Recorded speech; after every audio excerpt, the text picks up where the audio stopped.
Anaconda म्हणजे सगळं गिळणारा साप आणि तो आज येऊन गेला इकडे भूमिपूजन करून गेला। उद्धव ठाकरेंकडून अमित शहांचा ॲनाकोंडा असा उल्लेख, यांचा मुंबई गिळण्याचा प्लॅन, यांची ब्रह्मचार्याची पिलावळ आहे असं म्हणत ठाकरेंचा भाजपवर जोरदार निशाणा।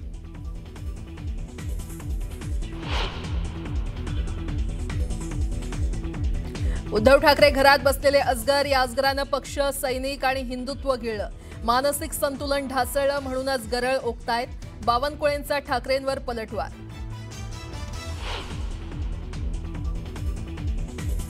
वोट चोरी म्हणजे निवडणूक चोरी, विधानसभेला झालेली मत चोरी पकडू शकलो नाही। वरळी मतदारसंघात 19,333 मतदारांचा घोळ, निर्धार मेळाव्यात आदित्य ठाकरेंचं प्रेझेंटेशन।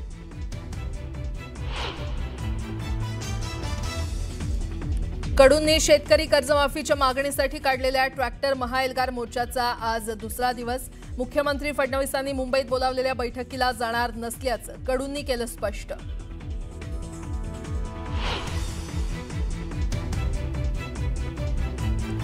महिला डॉक्टर आत्महत्या प्रकरणावरून बीड जिल्ह्यातील वडवणीचे ग्रामस्थ आक्रमक, न्यायाच्या मागणीसाठी आज वडवणी बंदची हाक।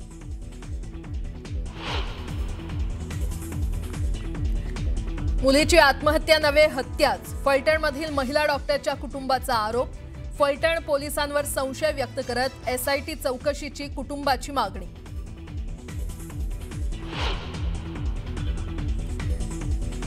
आमच्या मुलीची आत्महत्या नसून हत्या, आत्महत्या केलेल्या डॉक्टरची पीएम रिपोर्टवर सही, सासरचं नाव निंबाळकर, राजकीय दबाव असू शकतो, पाचांगणे कुटुंबाचे गंभीर आरोप।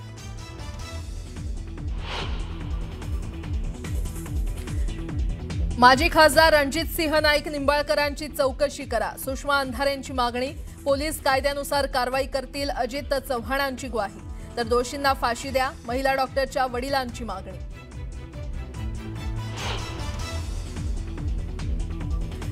आयसिस मॉड्यूल प्रकरणात पुण्यात एटीएस कडून जुबेर हंगरगेकरला अटक, आरोपीला 4 दिवसांची पोलीस कोठडी।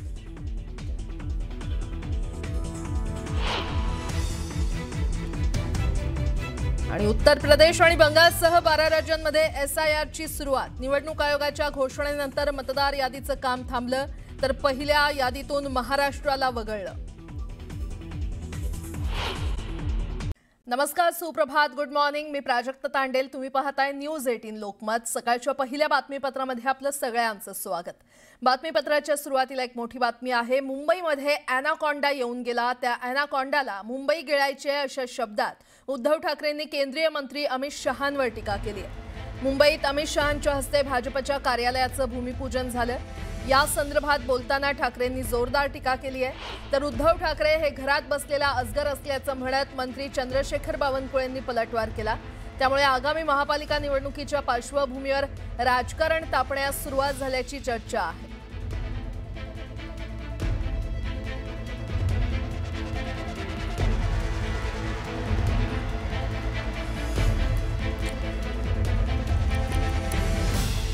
तर मुंबईमध्ये ॲनाकोंडा येऊन गेला, त्या ॲनाकोंडाला मुंबई गिळायची आहे अशा शब्दात उद्धव ठाकरे यांनी केंद्रीय मंत्री अमित शहा यांच्यावर टीका केलेली आहे।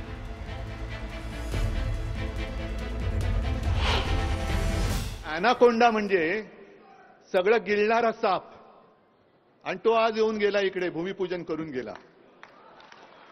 त्यानं मुंबई गिळायची। बरं, गिळणार ती गिळणार, तुला कशी गिळून देतो बघतो। नाही, तुझं पोट फाडून बाहेर आलं तर नावाचं नाही। दरम्यान उद्धव ठाकरेंच्या या टीकेला बावनकुळे यांनी एक्सवर पोस्ट करत जोरदार प्रत्युत्तर दिलंय। नेमकं ते काय म्हटलेत पाहूयात। उद्धव ठाकरे हे वैफल्यग्रस्त झाले आहेत। विधानसभा निवडणुकीतील पराभवानंतर दिवसेंदिवस त्यांचं मानसिक संतुलन ढासळत आहे। त्याच मानसिक अवस्थेत आज उद्धव ठाकरेंनी पुन्हा गरळ ओकली। इतरांना ॲनाकोंडा म्हणणाऱ्या उद्धव ठाकरेंनी स्वतः आरशात बघावं। ते फक्त पडून राहतात, दुसऱ्यांच्या मेहनतीवर फुटकार काढतात।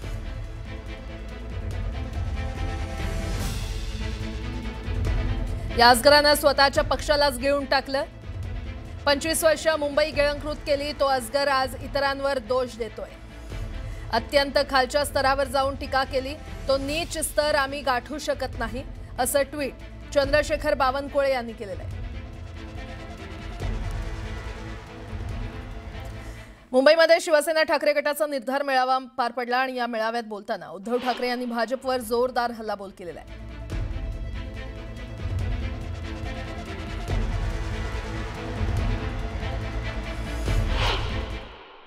पोलिंग एजंट असे असले पाहिजेत की त्याला ती मतदार यादी फोटोनिशी त्याच्या हातात पाहिजे जे असते, पण नुसता फोटो बघून नाही तर चेहऱ्यानिशी तो मतदाराला ओळखणाराच माणूस तिकडे पोलिंग एजंट असला पाहिजे.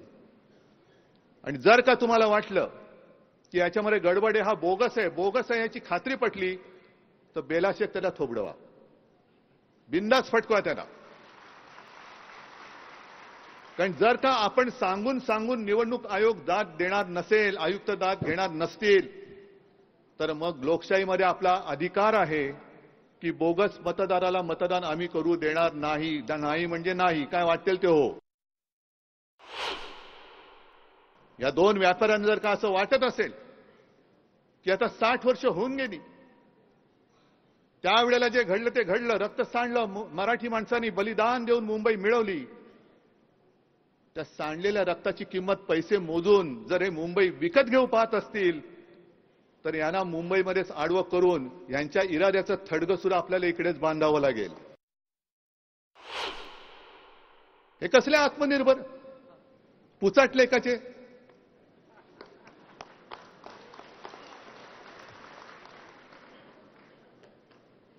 यांचा राग काय येतो, अरे खुले मैदानात या ना, आहे ना तुम्ही मर्दाची अवलाद असाल तर मैदानात उघड या, आणि नामर्दाची अवलाद असाल तर मत चोरी करून या.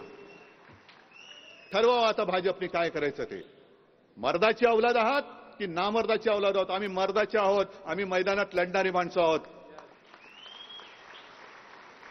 तुम्ही नामर्दाची अवलाद आहात म्हणून तुम्हाला पक्ष फोडावे लागतायत, नेते चोरावे लागतायत, मत चोरी करावी लागते आहे. भारतीय जनता पक्ष म्हणजे स्वयंघोषित देशप्रेम्यांची ही बोगस टोळी आहे. उघडपणाने मी सांगतो, बोगस टोळी आहे ही. स्वतः देशप्रेमी म्हणून जाहीर करायचं आणि सगळं बोगस देशप्रेम दाखवायचं. आत्मनिर्भर भारत करणार आहे, आत्मनिर्भर भारत. अजून आत्मनिर्भर भाजप नाही होत. लोक चोरावी लागतात त्यांना, पक्ष फोडावे लागतात, पक्ष चोरावे लागतायत, नेते फोडावे लागतायत, मतं चोरावी लागतायत, आणि आत्मनिर्भर. हे कसले आत्मनिर्भर पुचाट लेखाचे.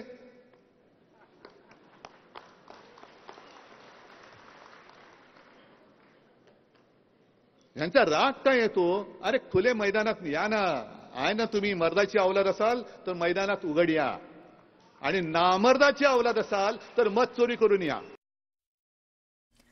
केंद्रीय गृहमंत्री अमित शहांच्या हस्ते मुंबईत भाजप महाराष्ट्र प्रदेश कार्यालयाचं भूमिपूजन पार पडलं आणि यावेळी अमित शहांनी बोलताना राजकारणातील घराणेशाहीवरून विरोधकांवर जोरदार टीका केली.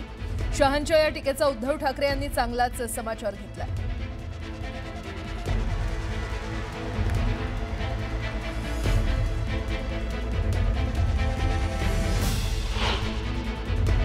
जो परिश्रम करता है, पार्टी के सिद्धांतों पर आगे बढ़ता है, जिसके अंदर परफॉर्मेंस करने की ताकत है, वो ही इस पार्टी में बड़ा नेता बन सकता है मित्रों. और हमने ये सिद्ध कर रख दिया कि परिवारवादी पार्टियों की पॉलिटिक्स इस देश में नहीं चलेगी. भूमिपूजन करायला आलायस ना, कर ना, फोड ना नारळ, डोक्यावर फोडण्याचं दगडावर फोड, एकच आहे. पण ते करताना सुद्धा घराण्याशावरती टीका. म्हणजे याचं कार्ट तिकडे क्रिकेट कंट्रोल बोर्डाचे अध्यक्ष झाले, ते त्याच्या क्रेडिटने झाले, मेरिटने झाले. आणि घराणेशाही कोणाची? ठाकरेंची. अरे उभा राहून दाखव समोर. आणि मग त्या अब्दालीला मला सांगायचंय,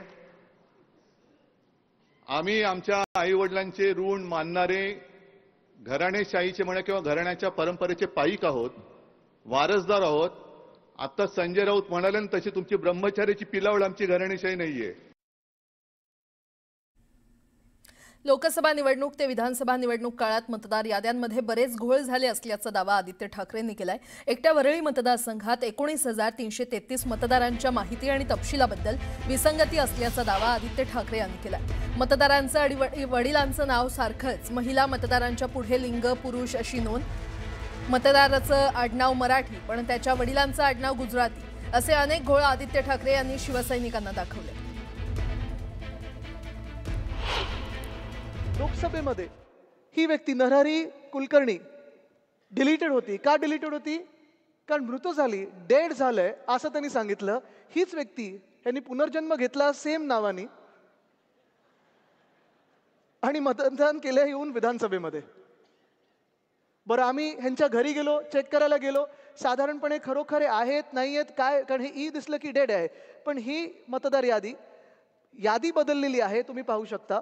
आणि इपिक नंबर हा वेगळा झालेला आहे. म्हणजे पुन्हा एकदा ह्यांचं कोणीतरी रजिस्ट्रेशन नव्याने केलेलं आहे. जेव्हा यादी आपण पाहतो असे आपल्याला वरळी मतदारसंघांमध्ये 502 मतदार सापडलेले आहेत. म्हणजे वडिलांचं नाव पण तेच आहे किंवा रिलेटिव्हचं पण नाव तेच आहे आणि स्वतःचं पण नाव तेच आहे. हे तर ठळकपणे आपल्याला एक यादी वाचनमध्ये जी आता यादी येईल त्याच्यात तुम्हाला दिसेल ही यादी सगळ्यांकडे आहे. हा व्हिडिओ प्ले करतो, बघा व्हिडिओ बघा.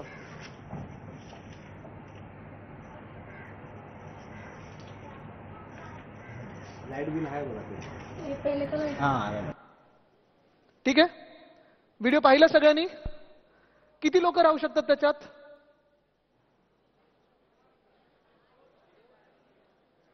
2, 4 कोंबून 5, 38 लोक दाखवलेत या घरामध्ये. आणि त्या 38 मधून एक सुद्धा कोणी व्यक्ती तिथे राहत नाही. आम्ही जाऊन व्हिडिओ काढला, जाऊन पाहून आलो. 48 मतदार दाखवले होते. ऍड्रेस पत्ता काय दाखवला असेल? घसीटाराम हलवाई म्हणून एक दुकान दाखवलं. त्याच्यावर 48 मतदार नोंदवलेले आहेत. पहिली गोष्ट म्हणजे दुकानावर तुम्ही कोणाचं रहिवासी म्हणून नोंद करूच शकत नाही, त्याच्यावर रेसिडेन्सी म्हणून तुम्हाला मतदान मिळू शकत नाही. पण गंमत अशी आहे की हे सगळे माहिती काढत असताना आम्ही जेव्हा इथे गेलो घसीटाराम हलवाईमध्ये थोडी हलवाई घ्यायला गेलो तेव्हा आत्ताची परिस्थिती अशी आहे. आणि हे दुकान 10 वर्षापूर्वीच कोणीतरी तोडून मोकळं होऊन पुढे गेलेलं आहे. तिथे एक सुद्धा ही व्यक्ती राहत नाही 48 मधून.